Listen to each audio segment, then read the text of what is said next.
Good evening, and it is such a privilege to join you on this special historic day.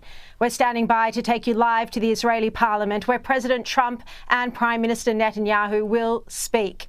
Trump will be the fourth American president to address the Knesset. It comes after the emotional, heart-wrenching sight of all 20 hostages, all 20, returning home this evening our time after 2 years of hell, of utter atrocities in the terror tunnels. Tonight we can say with joy, there are no more living hostages in Gaza, and amen to that. And this is thanks entirely to America and Israel, with no help from the rest of the world. These are the 20 hostages who are now home in Israel, receiving medical treatment in hospitals, having long-awaited, beautiful, emotional reunions with their loved ones. And here's Ron Braslovsky, just 21 years old. This is him on the left before he went into captivity, and on the right with the Hamas terrorist in the background. You can see him just how emaciated he looks. We've seen propaganda footage before of him writhing in pain. And here is Alon Ohel. Heartwarming images as well. Photos of twin brothers, Ziv and Gali Berman, embracing for the first time in 2 years. They were both held hostage, but apparently did not see each other. Really beautiful vision to see. We are covering a historic moment here in Israel because for the first time in 2 years, over 2 years, 738 days, Hamas holds no living hostages in its captivity for the first time. We are still waiting word on when the bodies of the deceased hostages that were still in Hamas's captivity and hands will be handed over to their families and to their loved ones here in Israel, something that they have stressed is just as important as bringing home the live hostages. But we have confirmed all 20 live hostages have now been handed over to the Israeli Defense Forces, and marking a pivotal moment in a ceasefire that the president confirmed had been brokered last Thursday. הנה עמרי! הנה עמרי! הנה איתן! הנה גלי! לא, זה מהשמש, זה לא מחזיק ככה.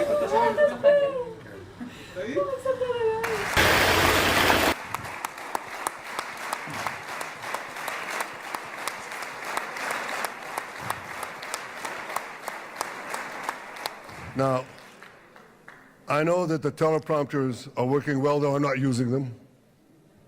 But I'm not sure about the translation. So I'll say words in English. President Trump, the Knesset welcomes you and your distinguished delegation to Jerusalem, our eternal capital. This is your first visit to Israel since you recognize Jerusalem as our capital and moved the embassy here. Thank you, President Trump, for that.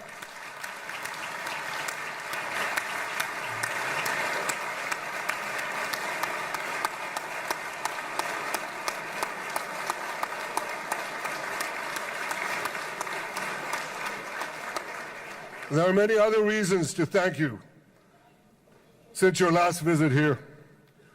Thank you for recognizing Israeli sovereignty over the Golan Heights.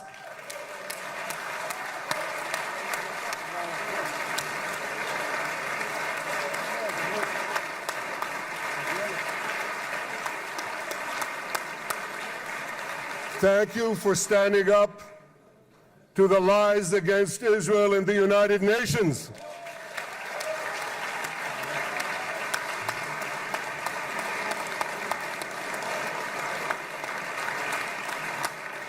Thank you for recognizing in your 2020 peace plan our rights in Judea and Samaria, the ancestral homeland of the Jewish people.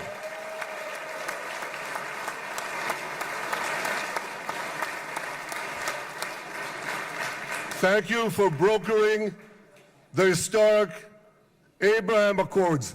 Abraham, Eskamei Avraham.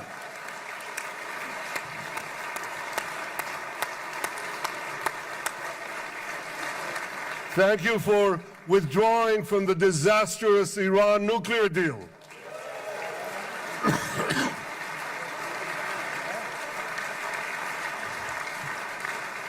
Thank you for supporting Operation Rising Lion and for your bold decision to launch Operation Midnight Hammer. Boy, is that, you got to hear this.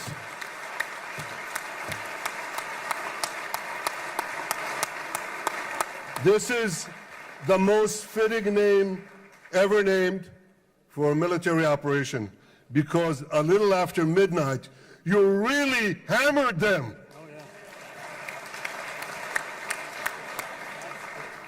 My friends, this is only a partial list, but it's enough to affirm what I've said time and again. Donald Trump is the greatest friend that the state of Israel has ever had in the White House.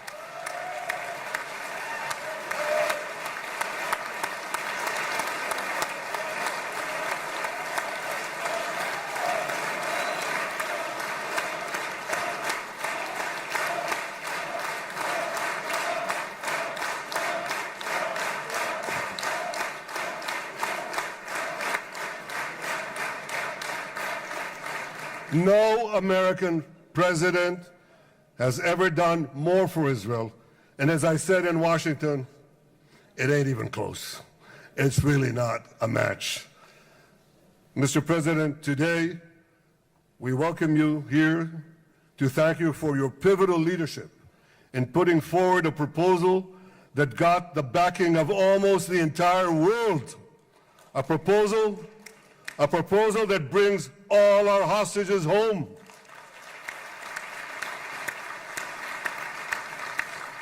A proposal that ends the war by achieving all our objectives. A proposal that opens the door to an historic expansion of peace in our region and beyond our region. Mr. President, you are committed to this peace. I am committed to this peace. And together, Mr. President, we will achieve this peace. We've done it before. We've done it before in the Abraham Accords, and we'll do it again. Mr. President, today the Jewish calendar marks the end of 2 years of war. That war began on October 7th, on the Jewish festival of Simchat Torah. You always tell me, and you tell the world, remember October 7th. Mr. President, we remember. We remember the thousands of Hamas terrorists who stormed into our towns and kibbutzim. We remember the 1,200 people Hamas savagely slaughtered in cold blood, including dozens and dozens of Americans. We remember entire families burnt alive as they embraced each other. We remember the beautiful young Israelis brutally gunned down at the Nova Music Festival. We remember the hundreds of our citizens who were dragged into the dungeons of Gaza, including 12 Americans, men and women, young and old, babies and elderly Holocaust survivors. My friends, Mr. President, Donald, these monsters take babies as hostages. In response to this barbaric attack on October 7th, Israel did what it had to do. With indomitable courage, we set out to defend our people, to defeat our enemies, and to release our hostages. Our heroic soldiers fought like lions. They fought on the front lines of civilization and barbarism. Israel achieved amazing victories over Hamas and the entire Iran terror axis. Sinwar, Def, Hania, Nasrallah, Assad, they're all gone.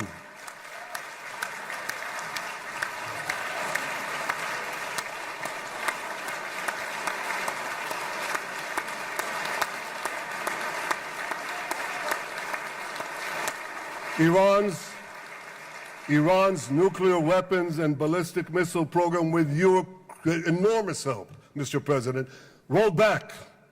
Half the Houthi leadership wiped out. But the price of this victory, the price of these victories, has been heavy. Nearly 2,000 of Israel's finest were lost, nearly half in battle. They left behind parents, spouses, siblings, and children. Their love and laughter, their promise and potential were lost forever. To the families of our fallen fighters, many of them are here, I say, I know the depth of your pain. I know the inconsolable grief that will accompany you for the rest of your lives. The state of Israel bows its head in eternal gratitude to our fallen heroes. Because of these heroes, our nation will survive. Because of these heroes, our nations will thrive. And because of these heroes, our nation will have peace. Mr. President, thousands of our brave soldiers were also wounded, suffering terrible blows to body and soul. Brave soldiers like Ari Spitz. Ari is an American. Ari is an American Israeli who was injured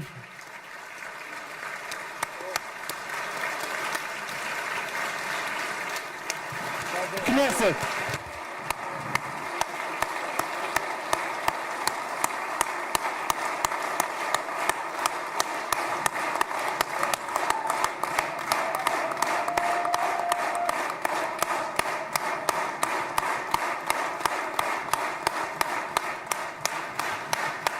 Thank you very much. Thank you. Thank you very much, everybody. It's a great honor. Nice place. Very nice place.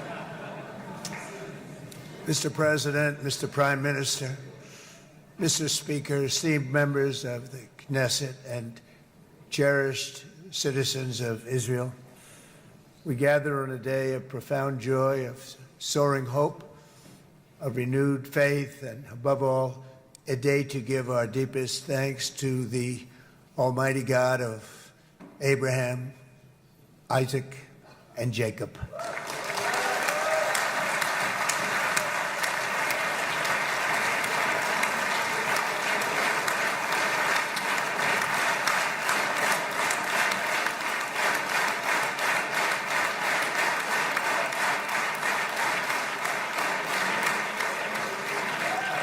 After 2 harrowing years in darkness and captivity, 20 courageous hostages are returning to the glorious embrace of their families, and it is glorious.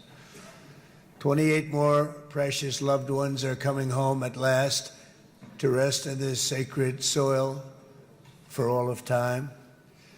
And after so many years of unceasing war and endless danger, today the skies are calm, the guns are silent, the sirens are still, and the sun rises on a holy land that is finally at peace, a land and a region that will live, God willing, in peace for all eternity.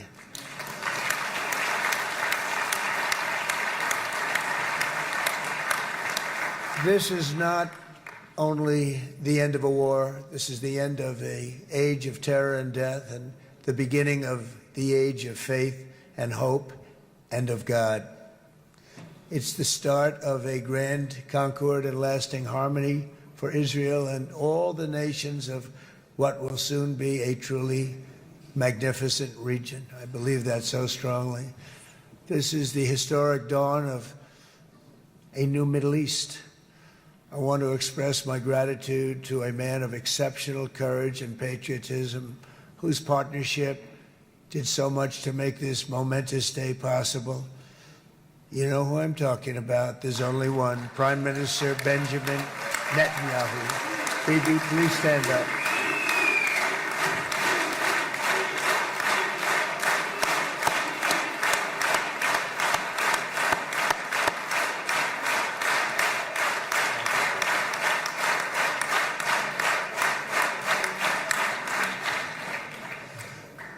And he is not easy, I want to tell you. He's not the easiest guy to deal with, but that's what makes him great. That's what makes him great.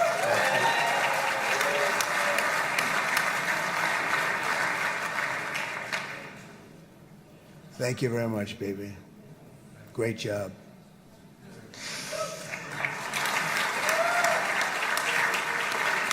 And let me also convey my tremendous appreciation for all of the nations of the Arab and Muslim world that came together to press Hamas to set the hostages free and to send them home. We had a lot of help. We had a lot of help from a lot of people that you wouldn't suspect, and I want to thank them very much for that. It's an incredible triumph for Israel and the world to have all of these nations working together as partners in peace. And it's pretty unusual for you to see that, but it happened in this case. This was a very unusual point in time, a brilliant point in time. Generations from now, this will be remembered as the moment that everything began to change, and change very much for the better. Like the USA right now, it will be the golden age of Israel and the golden age of the Middle East. It's going to work together. I'd like to thank several great American patriots for their invaluable help in getting something done that almost everyone thought was absolutely impossible. We were wasting our time. So many people said, "You're just wasting your time." But we weren't, because we had talented people working with us, and we had people that loved your country, and frankly, people that loved the region. They loved the Middle East. I want to thank my friend Steve Witkoff.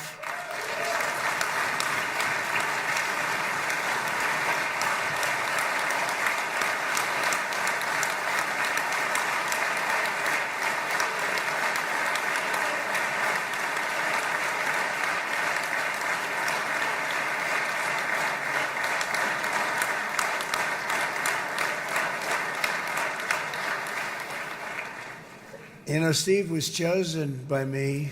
He never did this before, but I knew him as a few things. He was a great businessman, but I know a lot of great businessmen, to be honest with you. He had tremendous negotiating skills, but I know a lot of people that negotiate pretty well, although it is an art. But there are people that can negotiate pretty well. But most importantly with Steve, he's just a great guy. Everybody loved him. Everybody. I mean, I know some negotiators that are so good, but you wouldn't have had peace in the Middle East. It would be in World War III right now with some of these guys. Everybody loves Steve, and they respect him, and they somehow can relate to him. I've known him for many years, and I've seen it over and over again. להוציא את חבר הכנסת עודה, להוציא אותו מהאולם, להוציא אותו מיד, החוצה, החוצה. Please expel this Knesset member. Please expel this Knesset member. להוציא גם את חבר הכנסת כסיף. להוציא את חבר הכנסת כסיף מהאולם. Expel Knesset member Kasif out of the hall. Please expel him immediately.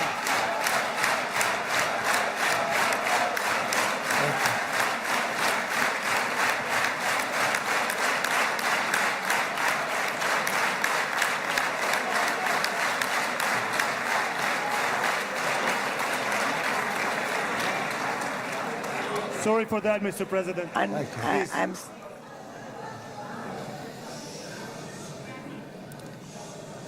That was very efficient.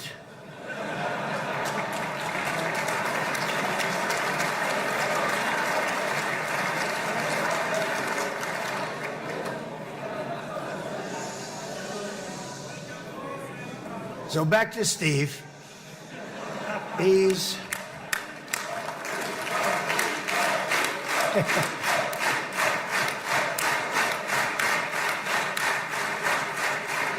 But I tell one story because he was so involved, and then we called in Jared. We need that brain on occasion. We got to get Jared in here. We got to get a certain group of people. But Steve started this all by himself. I call him Henry Kissinger, who doesn't leak, okay? Henry is a big leaker. He leaked.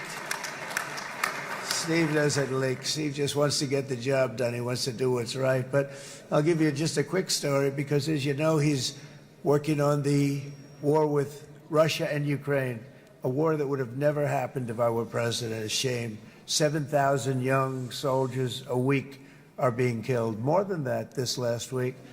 It's a shame. It should have never happened. But it did happen, and we won the race, and I took over this horrible war that's been raging, and I thought it would be easily settled. I thought it was a hell of a lot easier than doing what we just did very successfully with Israel and a lot of other people. But this came first, and we'll get that one. But I set up a meeting for him to meet with President Putin, thinking it would be a 15 or a 20-minute meeting. Steve had no idea about Russia, had no idea about Putin too much, didn't know too much about politics, wasn't that interested. He was really good at real estate, but he had that quality that I was looking for, and I didn't see it around in too many ways. And I set up the meeting with Putin, and I called. I said, is Steve finished yet? That was about a half an hour into the meeting. No, sir, he's not. He's still inside. This is in Moscow. I said, well, how's he doing? I don't know, sir. He's still inside. I called up an hour later. Let me speak to Steve. Sir, he's still with Putin. He's with President Putin. I said, wow, that's a long meeting, 1 hour. I called up an hour later, he was still with Putin. 3 hours later, he was still with Putin. 4 hours later, he started to get the word that he was going to be coming out soon. And in 5 hours, he came out. I said, what the hell were you talking about for 5 hours? And he says, just a lot of interesting things. We're talking about a lot of interesting things, including what he went in there for, but you can't talk about it for 5. You can talk about it for a certain period of time, and you know what you're getting. But that's a talent. That's a talent where you can do that. Most people I'd send in, number one, they wouldn't be accepted. Number two, if they were, the meeting would last 5 minutes. And that's what happens with Steve. Everybody loves him. They love him on this side. They love him on the other side. And he really is. He's a great negotiator because he's a great guy. So thank you very much, Steve, very much.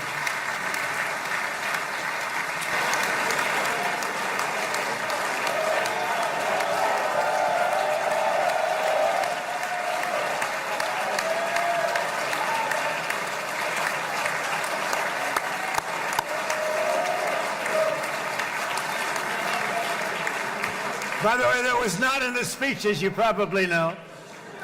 But I happen to like this gentleman right over here, and it just seems to make so much sense. You know, whether we like it or not, this has been one of the greatest wartime presidents. This has been one of the greatest wartime presidents.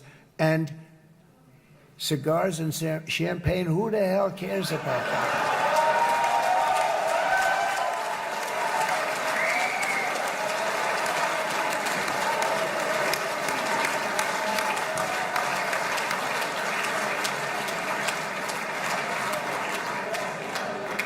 All right, enough controversy for the day, right? Actually, I don't think it's very controversial. So, you know, I mean, I see so popular. You are a very popular man. You know why? Because you know how to win.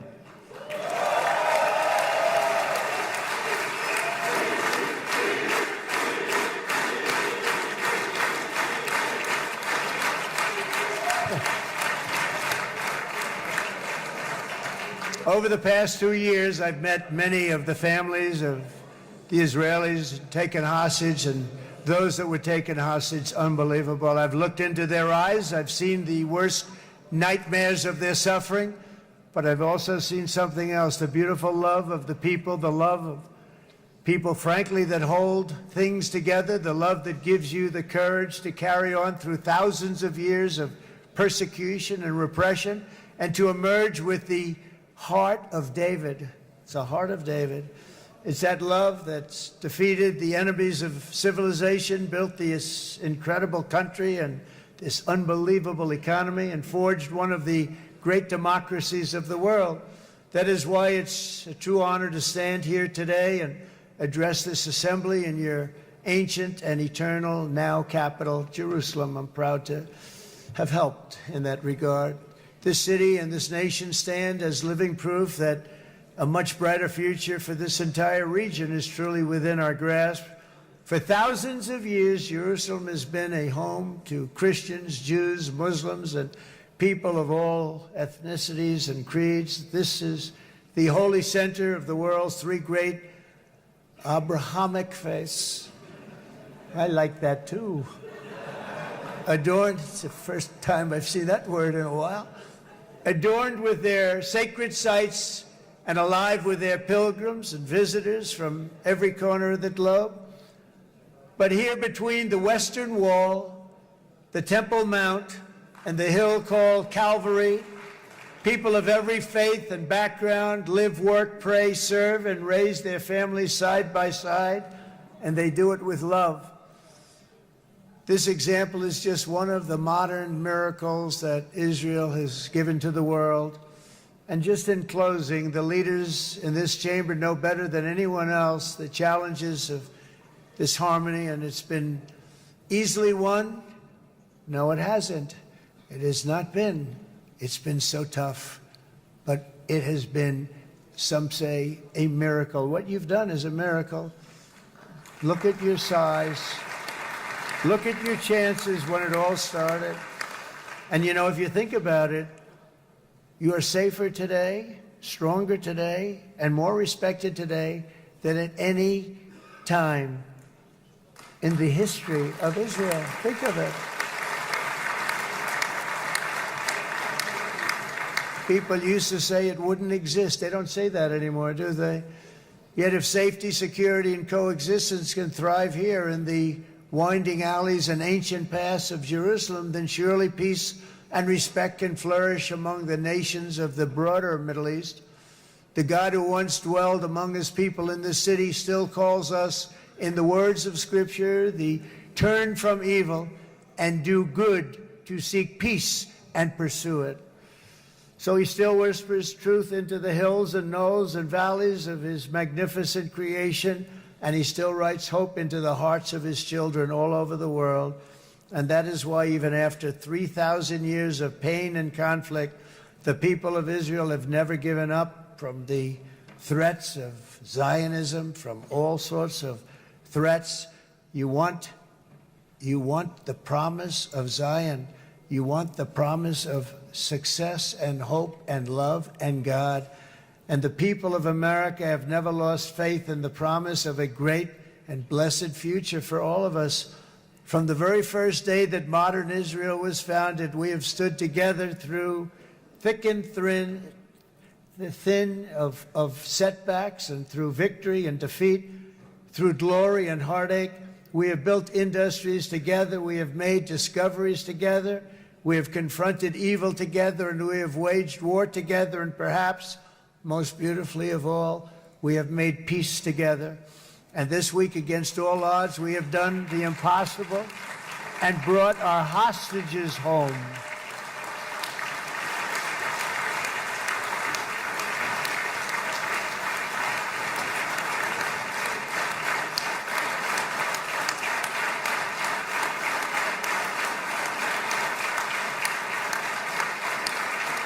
So now we're going to forge a future that is worthy of our heritage. We're going to build a legacy that all the people of this region can be proud of. New bonds of friendship, cooperation, and commerce will join Tel Aviv to Dubai, Haifa to Beirut, Jerusalem to Damascus, and from Israel to Egypt, from Saudi Arabia to Qatar, from India to Pakistan, from Indonesia to Iraq, from Syria to Bahrain, Turkey to Jordan, the United Arab Emirates to Oman, and Armenia to Azerbaijan, another war that I just settled. We are going to have hope, harmony, opportunity, and happiness here in the spiritual and geographic center of the entire world. That's what you are. Israel, America, and all of the nations of the Middle East will soon be safer, stronger, greater, and more prosperous than ever before.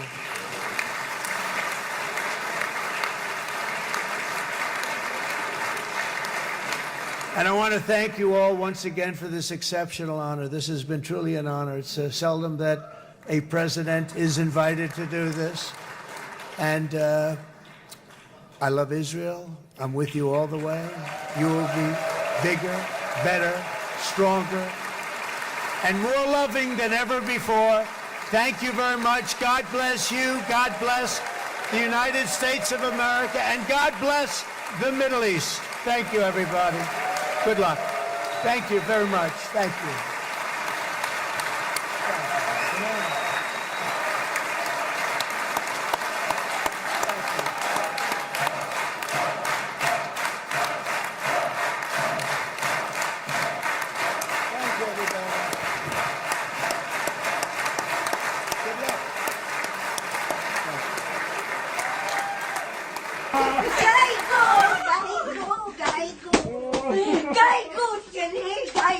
מים רבים לא יכבו את האהבה ונהרות לא ישטפו. New day will rise. Everyone cries, don't cry alone. Be sure to like, comment, subscribe, hit the bell, and watch all our content, including full episodes of the YoJoe Show podcast.